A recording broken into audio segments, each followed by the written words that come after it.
But when we understand that our body does not run on carbohydrates, it doesn't run on protein, it doesn't run on fats, it runs on electrons, or these little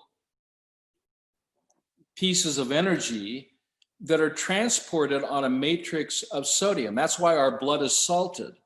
One of the best ways to prevent sickness and disease, and what emergency or critical care doctors do, is they immediately hook you up to an IV of saline. It's a 0.9% saline solution of sodium chloride. It's not water, it's salt water. And the reason why they put salt into the body, at least the reason that I have determined that they do this, is to allow the transport of electrons through the sodium ion to transport energy to all the various cells that make up your organs and organ systems. So it's, in other words, your body functions in salt water. Our cells swim in salt water. And when we delete sodium, we delete one of the major elements that the body needs, foundational elements to protect our health. Sugar is a waste product of metabolism. It's one of the wastes that the body's trying to get rid of. I mean, what happens when blood sugars go high? How do you feel? Do you feel lightheaded? Do you feel dizzy? What if the blood sugars go low? See, so we've been programmed to think that our brain runs on sugar, and it's absolutely incorrect. Our brains are electrical. They run on electrons. Sugar is a waste product. In fact, the newest system that is now being taught in medical school is called the glymphatic system. And the glymphatic functions during REM sleep. The brain literally shrinks and, like a sponge, squeezes out its waste to be dumped into the lymphatic system to be eliminated through the 4 or 5 channels of elimination. So if that didn't happen, that's why rest is so important. If we don't get adequate rest, our body can't go into that deep sleep to where the brain can then release all of its waste products and have it through the lymphatic system, release that into the lymphatic system, which is the sewer system of the body, to then pump that out through the pores of the skin or through urination. And so, this idea that our bodies run on sugar is absolutely false. Let's take a banana, for example. What happens to a banana?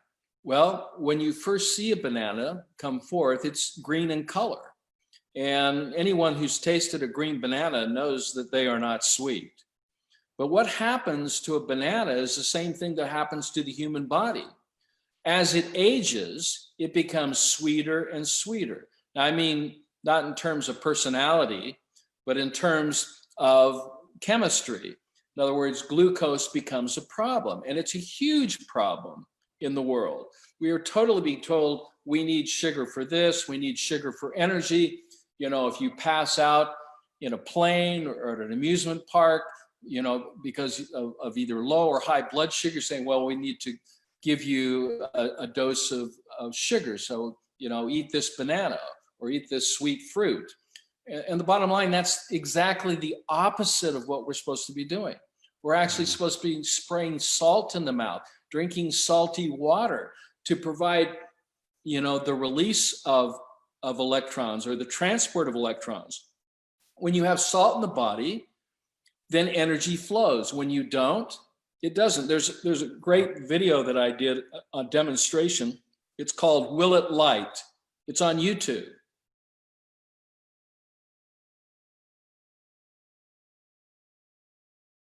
Water here.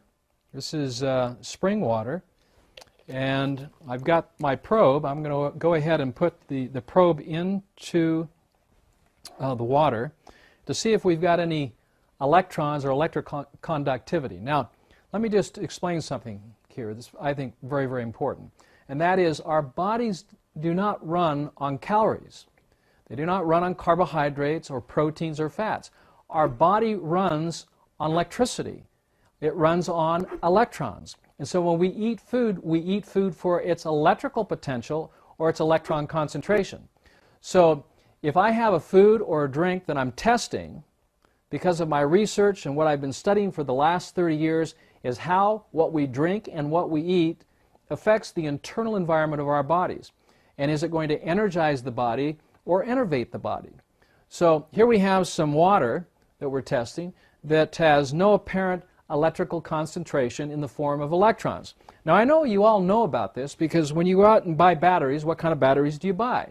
You buy the alkaline batteries. And what that really refers to is alkaline because of its electrical potential. So when batteries are energized, it's in relationship to their electron concentration. Okay? And when batteries go dead, they've lost their electrical potential. So what we have here is basically an electron deficient or an acid water that is going to give no energy or life force to the body. So what I'd like to then show you is what we can do to energize that body is by taking some simple salts such as sodium, potassium, or magnesium and calcium, and then add that salt to the water. And of course, when we add that salt to the water, we increase the electrical potential of the water and its electrical conductivity, which lights up my light meter. Okay, let's go ahead and pour another little glass of water here. Okay, we'll go back then to the water here. Let's try the same thing with some cane sugar. Now this is supposed to be natural cane sugar. Of course you can see it's been processed. That's why it's white. It's bleached. We'll go ahead and put some cane sugar into the water. And this mineral water with cane sugar does not energize the water. And of course we can see that for the fact that it didn't light up our light meter. Let's go back to our salt water again. And there we are. And let's go ahead and then add some sugar. Now the example here is I'd like you to think of this glass as your body. Okay, energized, full of life. When you then incorporate sugar into the diet, and it comes in a lot of different forms as you already know, when we put sugar into the body, we don't energize the body, but we literally destroy its life force. And this is what's happening here. So the more sugar we eat, the less energy we will have. And in fact, what the body has to do, it has to respond to this sugar. And the reason why is because it's acidic. And the way it responds is by releasing stored energies to neutralize the sugar. And that's why we feel energy when we eat sugar, not because sugar is putting energy into our body, but it's actually poisoning our body, and our bodies are then reacting to that sugar by releasing electrons or electrical potential to neutralize the sugar or the acid. The body does not run on sugar. The body runs on salt. That's why all of the fluids of our body are salted. Our tears, our saliva, our urine, our blood, our sweat are all salty solutions. And we need salt. In fact, we should be eating approximately 12 to 14 grams of salt, and that's if you are approximately 70 kilos or 154 pounds. We need to avoid sugar. Will it light? And I show I take just plain water and I put salt in it. Then I put my electrode in and it lights up the light bulb. If I then put sugar in it, it turns the light out. So what happens with a banana is it ages, it gets its aging spots on its skin, those little black things, and it becomes sweeter and sweeter, and it becomes to a point where you can't even eat the banana, so you make banana bread out of it. That's what my mother used. It loses its capacitance, essentially. Yeah, because it's deteriorating, it's rotting. So think of aging as a fermentation process. As we age, wrinkles and age spots. These are all the blemishes that come from within with waste products that aren't properly being eliminated. So we don't get old, we mold. And the way we protect ourselves, like we protect our food, we put it in a proper environment. Whether you're dealing with COVID or whether you're dealing with any type of respiratory condition, theoretically viral or non-viral, cancer, whatever the condition is, the key is for energy to flow. And salt becomes the number one protection that you have against any sickness or disease.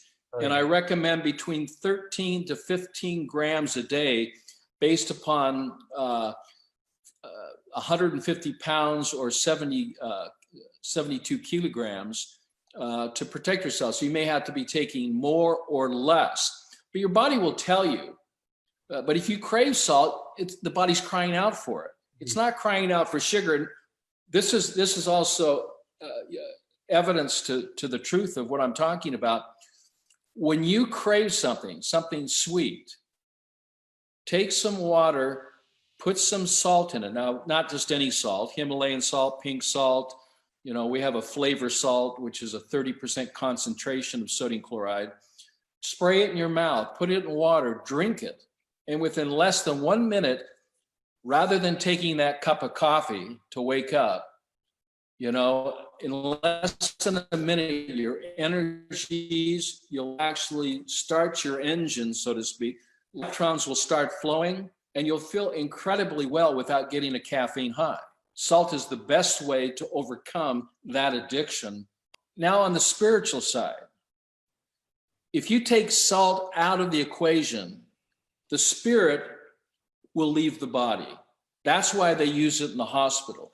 I have asked the doctor, I've asked nurses, not that I don't know the answer. I said, why are you using saline with this patient? We just brought them in from the emergency room. And they'll say, well, if we don't use saline, the patient will die.